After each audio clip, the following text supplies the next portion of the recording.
নমস্কার বন্ধুরা, আমি আজকে আপনাদের সাথে শেয়ার করব ছোট মাছের চচ্চড়ি। ছোট ছোট মোরলা মাছগুলো প্রথমে ভালো করে ধুয়ে নুন মাখিয়ে নিয়েছিলাম। তারপর দেখো একটু কড়াইতে তেল গরম করে মাছগুলো হালকা ভেজে নিয়েছি।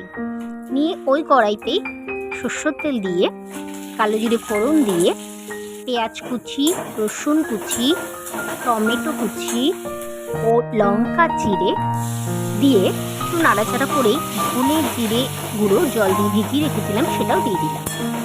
দিয়ে বেশ কিছুক্ষণ নাড়াচাড়া করলাম।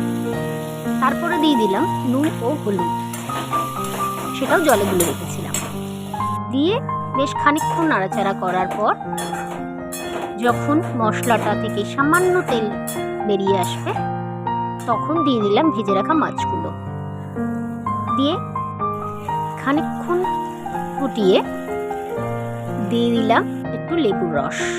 ব্যাস রেডি আমাদের ছোট ছোট মোরলা মাছের চচ্চড়ি।